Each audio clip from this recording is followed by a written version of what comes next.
এদিকে দ্বিতীয় বিভাগের ক্লাব ফেয়ার ফাইটার্সের বিরুদ্ধে তদন্ত নেমেছে বিসিবি। অভিযোগের তীর 7 বলে 59 রান দেওয়া বোলার রুবেলের দিকে। তবে সঠিক বিচার প্রাপ্তির বদলে ভুক্তভোগী ক্লাবগুলোকেই উল্টো চাপে ফেলায় ক্ষোভ জানিয়েছেন দলটির কোচ ও কর্মকর্তারা। এদিকে এসব ঘটনার তদন্ত প্রতিবেদন তৈরি হয়েছে বলে জানিয়েছেন জালাল ইউনুস। বেঁধে দেওয়ার সময় 3 দিন পেরিয়ে গেছে। দ্বিতীয় বিভাগে লালমাটিয়া অ্যাক্সিয়ম ম্যাচের তদন্ত রিপোর্টই প্রকাশ পায়নি এখনো। এবার ফেয়ার ফাইটার্স ইন্দিরা রোড ম্যাচের তদন্তে নেমেছে বিসিবি।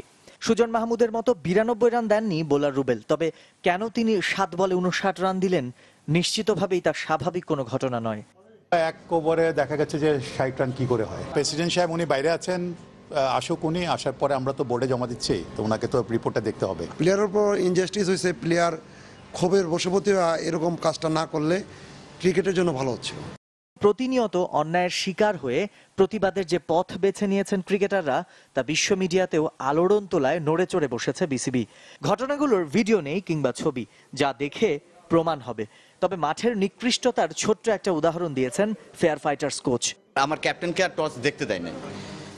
টস তুলেই কয়েনটা তুলে আম্পায়ার বলে যে ইন্দিরা রোড করবে হচ্ছে ফিল্ডিং, তোমরা ব্যাটিং। আমার ক্যাপ্টেন দাঁড়ায় আছে, 2 আম্পায়ার বলতে বলতে যাচ্ছে 12টার মধ্যে খেলা শেষ করে দিতে হবে। ফেয়ার ফাইটার্স কোচের প্রশ্ন, অ্যাক্সিয়ম, ইন্দিরা রোড আর মাতুয়াইল, এই 3 প্রভাবশালী ক্লাবের বিপক্ষে ম্যাচগুলোতেই কেন অস্বাভাবিক সব ঘটনা?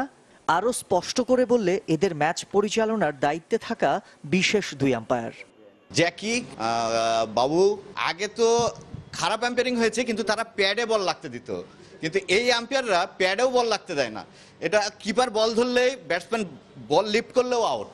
আমি সেদিন থেকে সিদ্ধান্ত নিয়েছি আমি আসলে আর কোচিং লেভেলে থাকতে চাই না, এই ক্রিকেটের সাথে থাকতে চাই না। কারণ আমার দ্বারা অনেক প্লেয়ার তৈরি হয়, আমি দেখবো যে আমার সামনে একটা ভালো প্লেয়ারকে এত বাজে আউট দিয়ে দিচ্ছে, সে কাঁদছে আমার সামনে, সে এগুলো সহ্য করতে পারবো না। বাজে সিদ্ধান্ত আম্পায়ার দিতেই পারেন, তবে কতটা পক্ষপাত দুষ্ট হলে একজন কোচ ক্রিকেটের সঙ্গ ছেড়ে দেওয়ার কথা বলতে পারেন? ভাবার বিষয়, সুদূর মফস্বল থেকে বড় স্বপ্ন নিয়ে আসা কিশোরদের মানসিক বিকাশের পথটাও কিভাবে বন্ধ হচ্ছে। সামিউল টিটু, চ্যানেল 24, ঢাকা।